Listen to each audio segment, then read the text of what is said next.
Dr. Elena worked late again that night. The lab was quiet except for the soft hum of machines analyzing genetic samples. She had been studying the DNA of two special children for weeks now.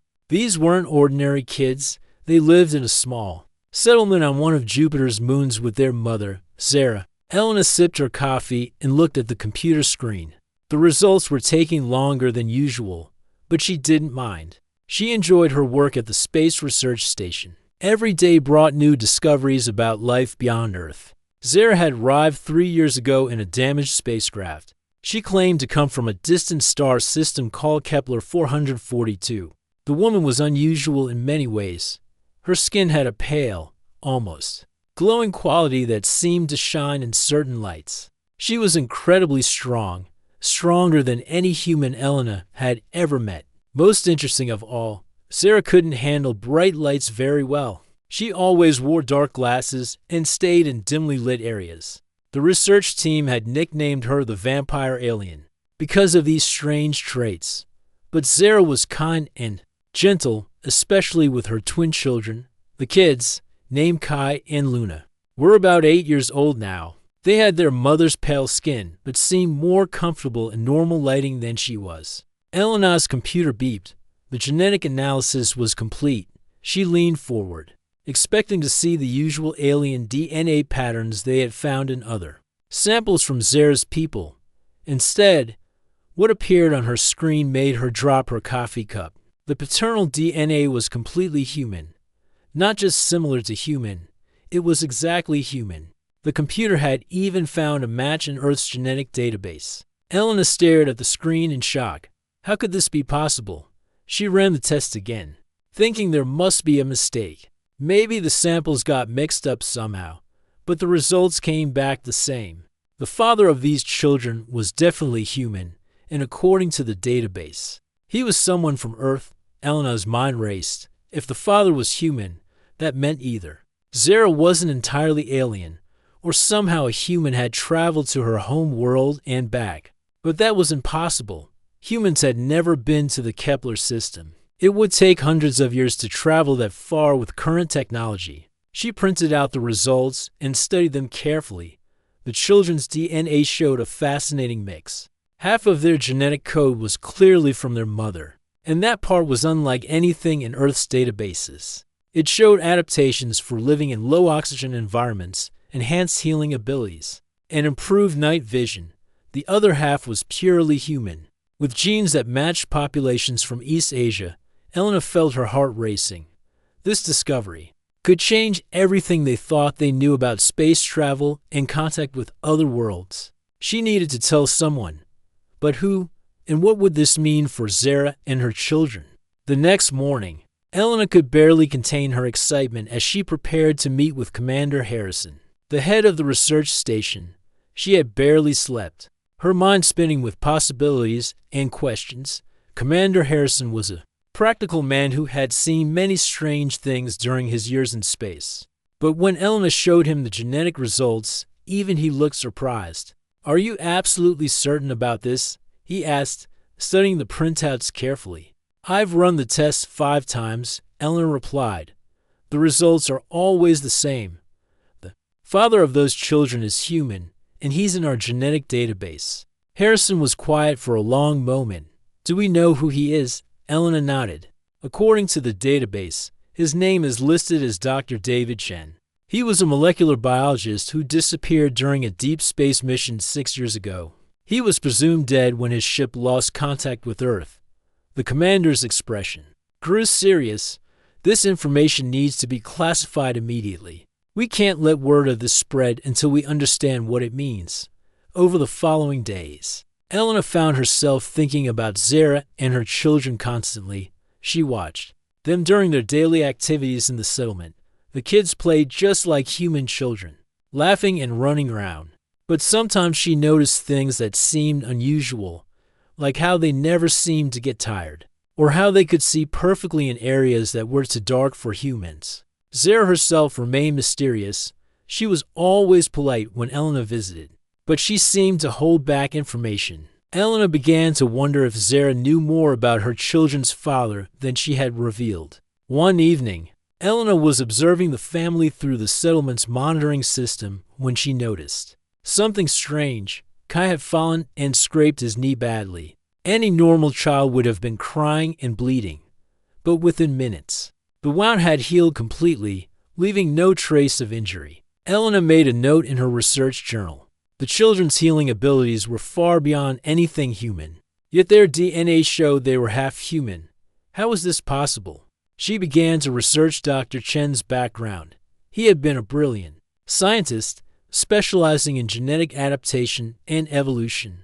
His ship, the Prometheus, had been on a mission to study extreme environments in distant star systems. The mission had gone well until they reached the outer edge of the solar system.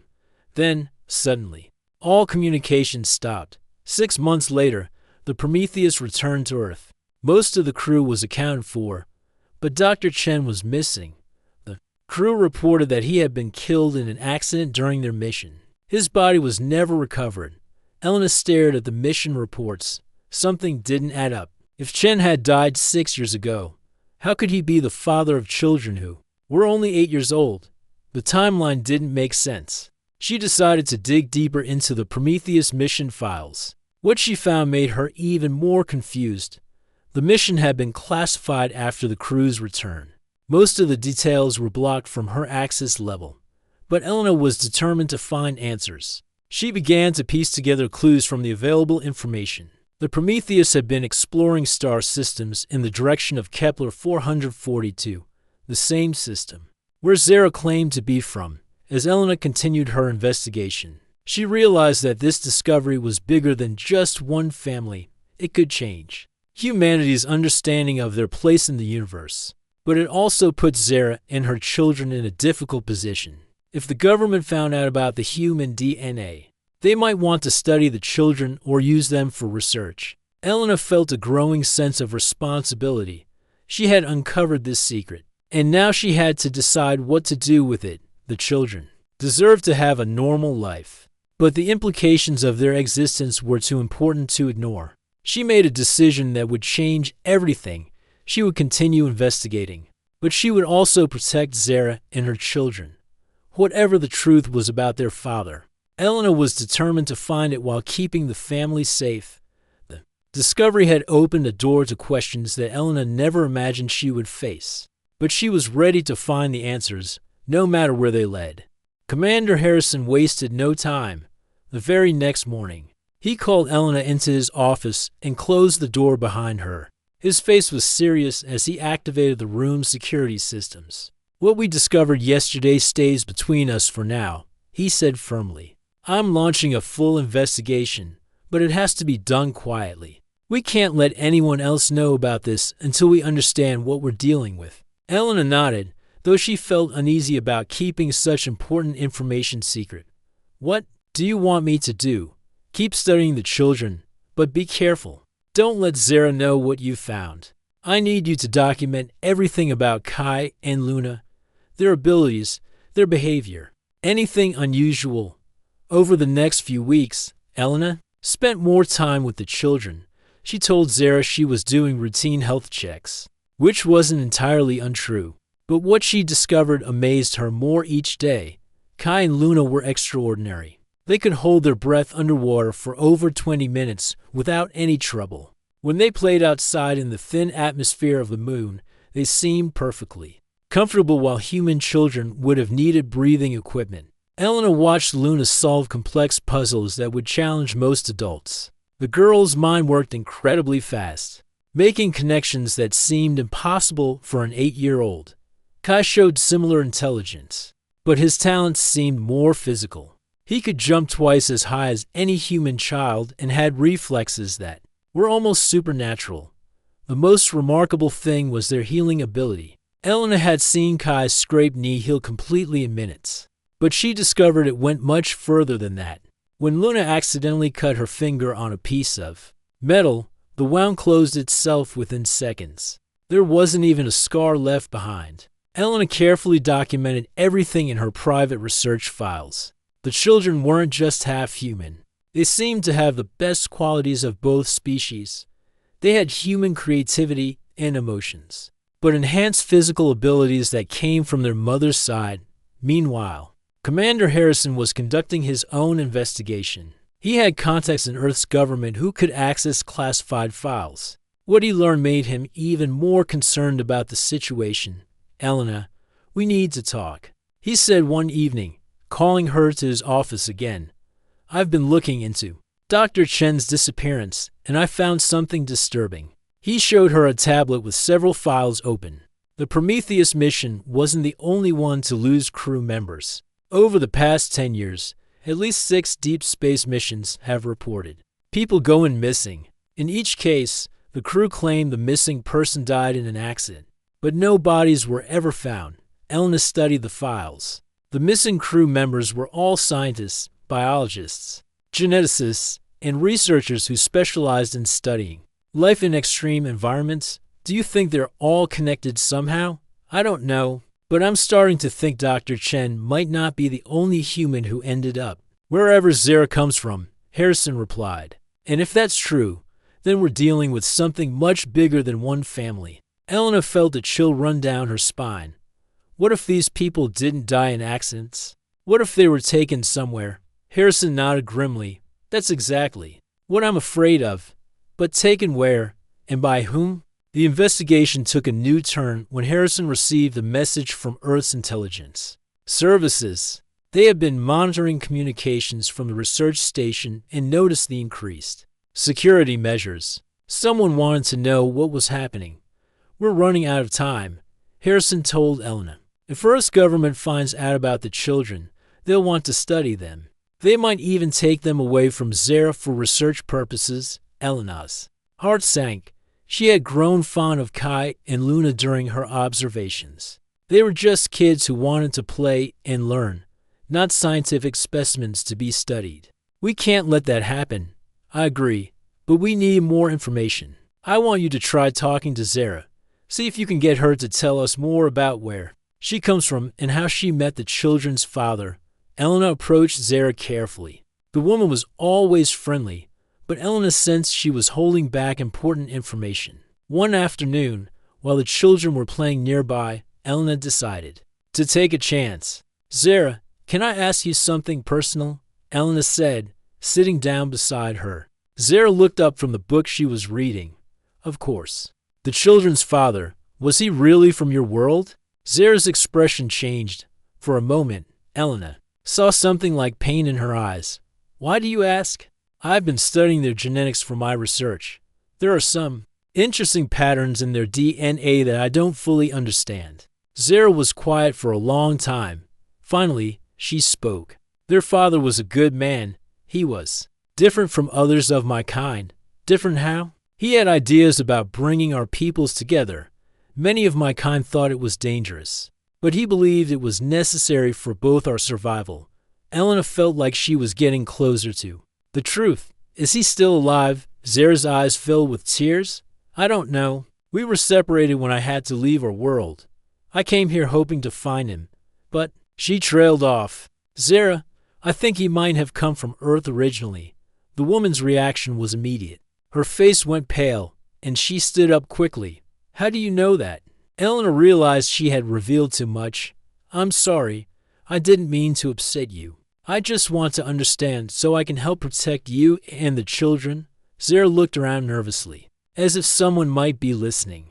"There are things about our situation that are more complicated than you know.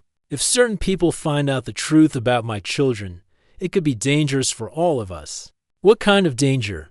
"My people have been watching Earth for a long time. Some of them don't trust humans. If they knew about Kai and Luna, they might try to take them away from me."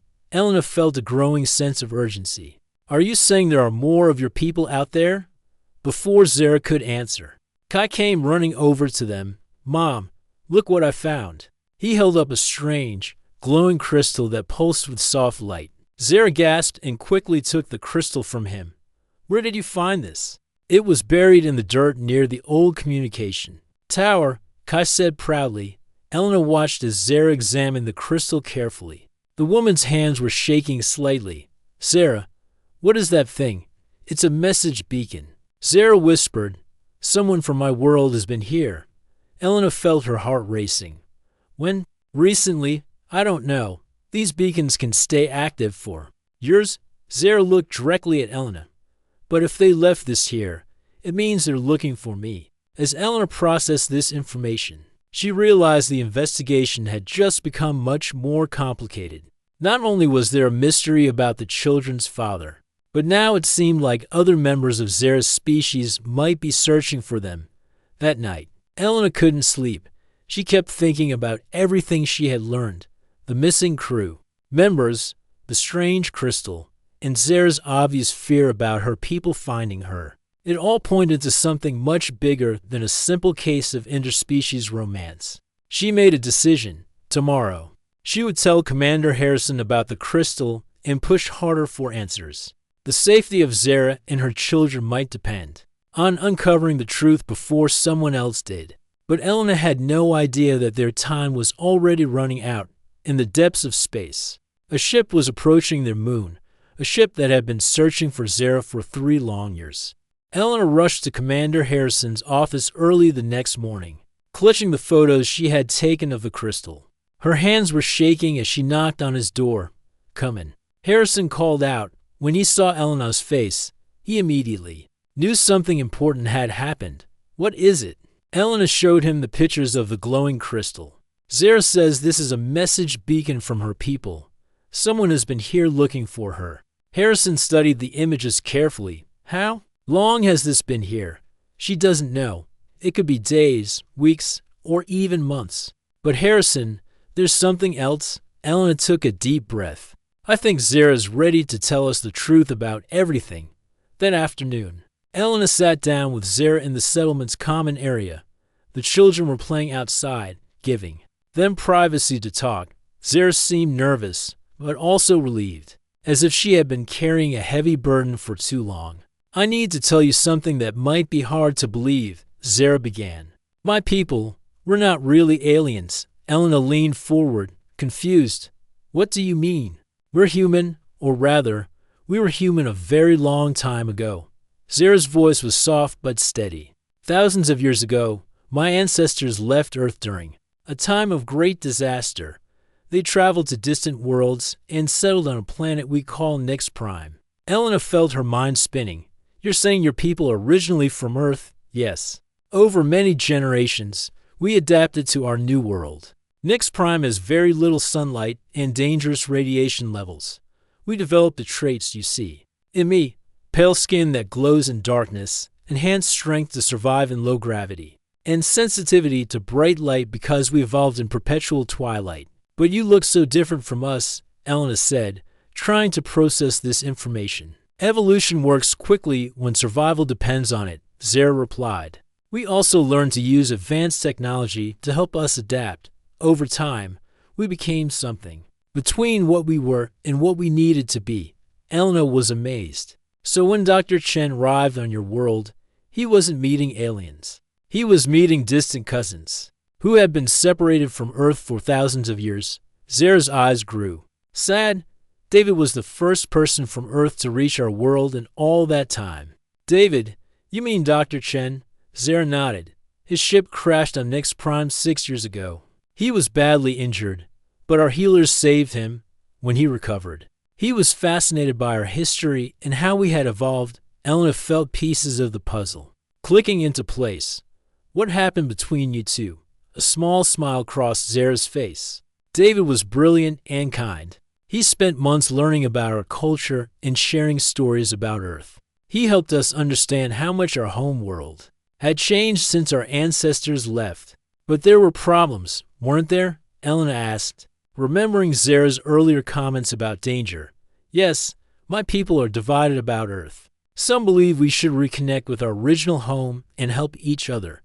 Others think Earth humans are too violent and dangerous. They want us to remain hidden." Elena understood the complexity of the situation. "Which side were you on?" "I believe David was right. He said Earth humans and my people could learn from each other. Earth could benefit from our medical knowledge and adaptation technology. We could benefit from Earth's diverse cultures and scientific advances." "So you and David decided to have children together." Zara's expression grew tender. We fell in love. It was that simple and that complicated. Our children represent the hope that both our peoples can have a future together. Elena felt moved by the story, but she also sensed there was more. What happened to David? The Council of Elders on Nyx Prime made a decision. They would send a small group to Earth to study the situation secretly. David volunteered to go first, to prepare the way and make contact with Earth's leaders. But he never made it back to you. He made it to Earth, but something went wrong. We lost contact with him shortly after he arrived. I was pregnant with the twins and couldn't travel. By the time they were born, I had heard nothing from him for over a year. Elena felt a chill. So you came to find him? I had to. I couldn't raise our children not knowing if their father was alive or dead. I took one of our ships and traveled to Earth's solar system. But when I arrived, I couldn't find any trace of David. Why didn't you land on Earth itself? I was afraid. If David had been captured or was in hiding, landing on Earth might have made things worse for him. I decided to stay on this moon and tried to make contact carefully. Elena was beginning to understand. But you never found him. No, and now I'm afraid that my people's ship has found me first. Zara looked worried. The beacon you found means they've been searching for me. If they take me back to Nyx Prime without David, the children will never know their father. Elena felt a surge of determination. We have to find him. How? Your people must have records of his arrival. But you said he was listed as dead. That's what makes me think he might be alive, Elena said. If he really died, there would be a body. But there isn't. Someone made him disappear. Elena spent the rest of the day thinking about David's situation. If he had arrived on Earth claiming to be from another world, what would the government have done? They probably would have taken him somewhere secure to study him and verify his story. That evening, Elena called a meeting with Commander Harrison and shared everything Zara had told her. Harrison listened intently, occasionally asking questions to clarify details. This changes everything, Harrison said when Elena finished. If Zara's people are evolved humans, then this isn't a first contact situation. It's a reunion. But what about David? Elena asked. If he's being held somewhere on Earth, we need to find him. Harrison was quiet for a moment. I might know someone who can help us. I have a contact in Earth's intelligence services who owes me a favor. Let me see what I can find out. The next morning brought unexpected news. Harrison's contact had found something interesting in the classified files. Dr. David Chen had indeed arrived on Earth 6 years ago, but not in the way anyone expected. He didn't come back with his original crew, Harrison explained to Elena. He arrived alone in a completely unknown type of spacecraft when he landed. He immediately asked to speak to someone in authority about making contact between Earth and another human civilization. What happened to him? He was taken to a secure facility for questioning. The government didn't know what to make of his claims about evolved humans. Living on distant worlds, they thought he might be suffering from some kind of mental breakdown. Elena felt frustrated. So where is he now? That's where it gets interesting. According to the files, David was being held at a research facility in Colorado. But 3 months ago, he escaped. Escaped? How? The report says he demonstrated abilities that were previously unknown. Enhanced strength, improved healing, and resistance to certain types of restraints. It seems that living on Nyx Prime changed him physically, just like it changed Zara's people. Elena felt a surge of hope, so he might be out there somewhere, trying to find Zara and the children. It's possible. But Elena, there's something else you need to know. The government has been looking for him ever since he escaped. If they find him, they'll probably try to use him to locate others like him. Elena realized the danger they were all in, including Zara and the children. Exactly. And if that beacon means Zara's people are coming to find her, we could end up in the middle of a very complicated situation. As if to confirm Harrison's words, the research station's sensors began picking up an unusual signal from deep space. Something was approaching their moon, and it wasn't from Earth. Elena looked out the window at the settlement where Kai and Luna were playing. Their innocent laughter carried across the distance, a reminder of what was at stake. These children represented the future of two branches of humanity that had been separated for thousands of years. The question was, Would they have the chance to bring their peoples together?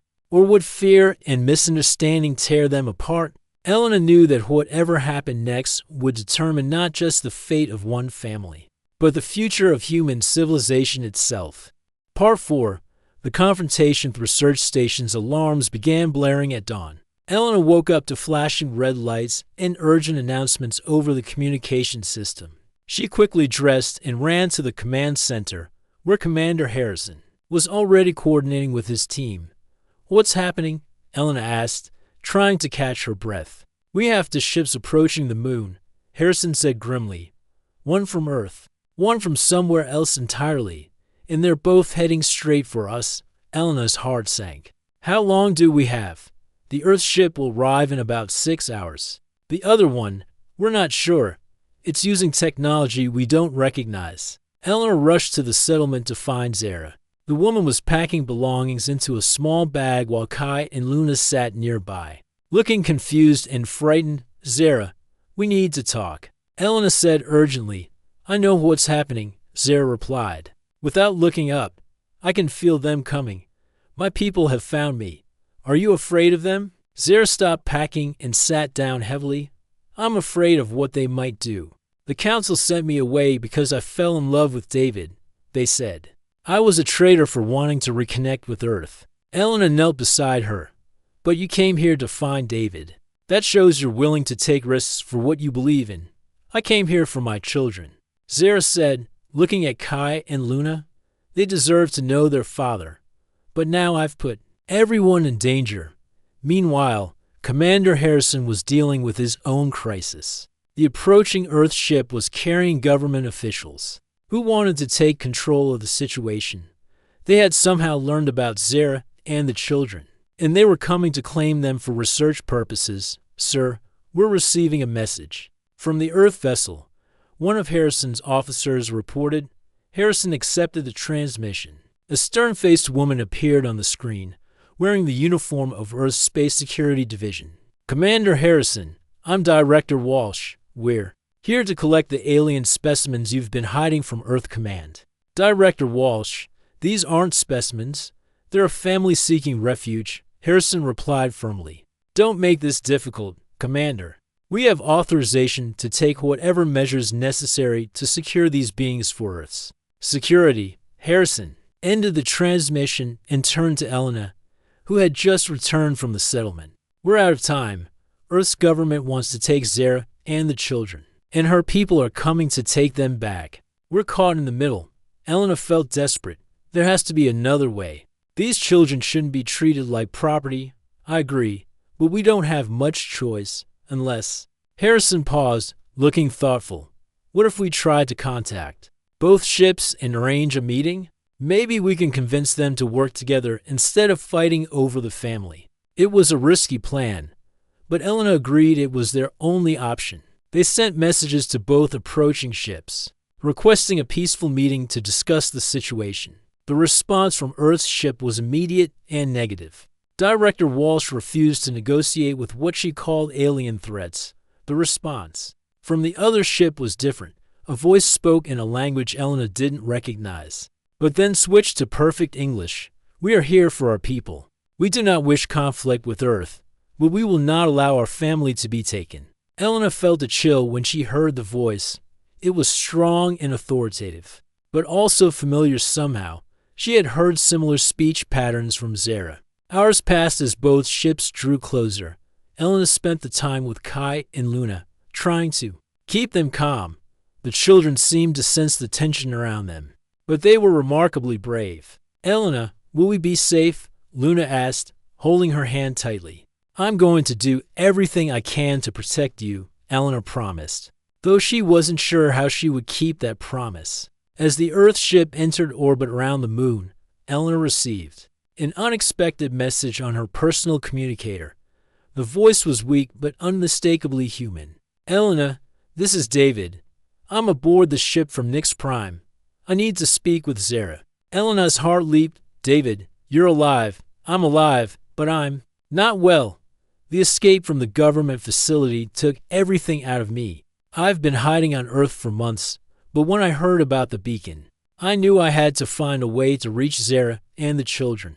Elena quickly brought Zara to the communications center. When Zara heard David's voice, tears streamed down her face. "David, I thought I'd lost you forever," she whispered.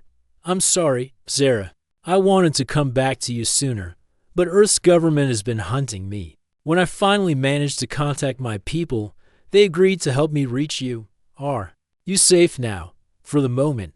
But Zara, there's something you need to know. The Council has changed their minds about Earth.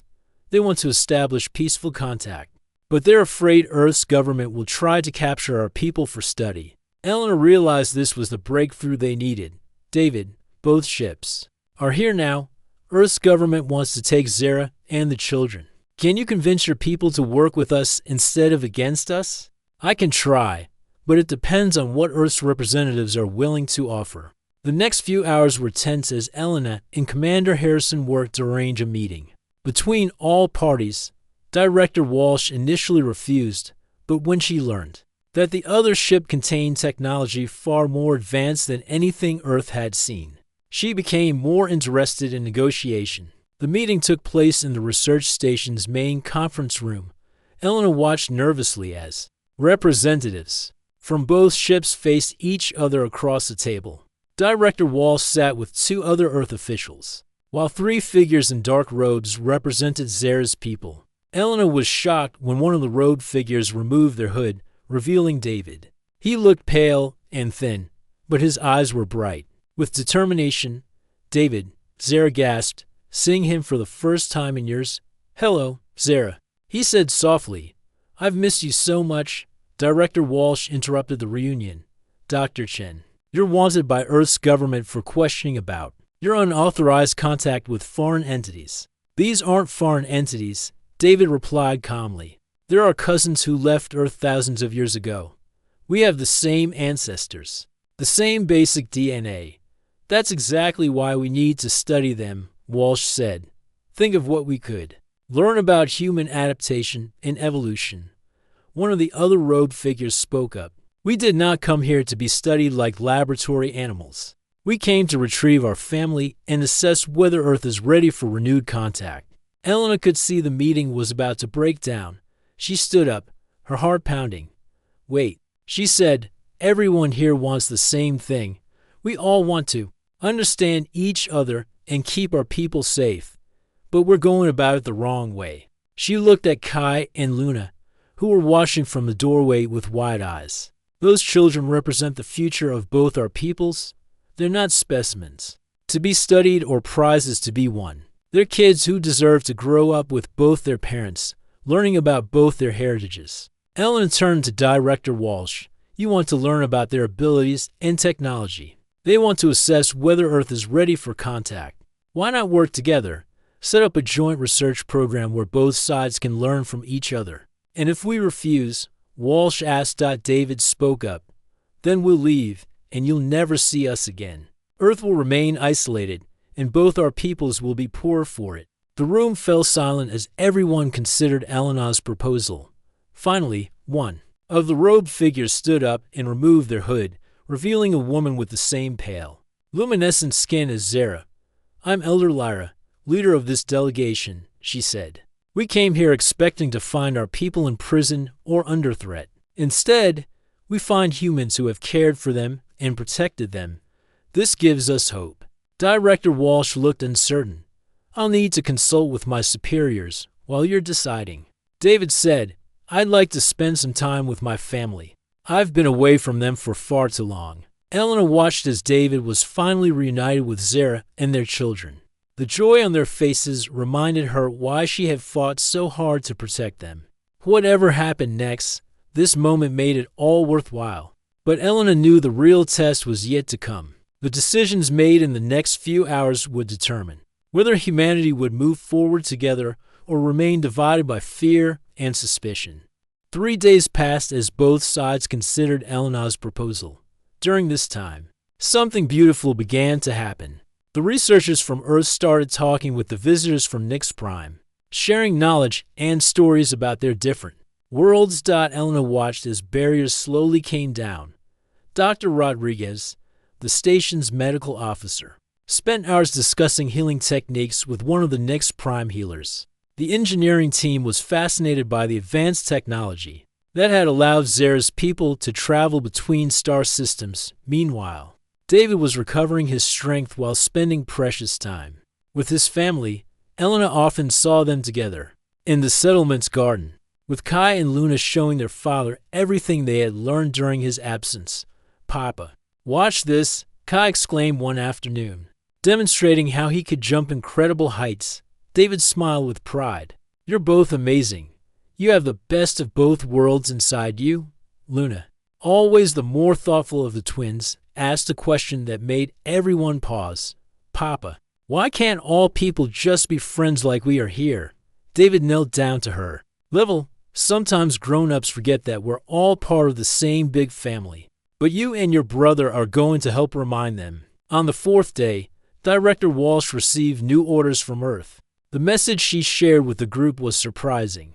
"Earth's leaders have agreed to the joint research proposal," she announced. "But they want guarantees that the technology sharing will be mutual and that Earth's security won't be compromised." Elder Lyra nodded thoughtfully.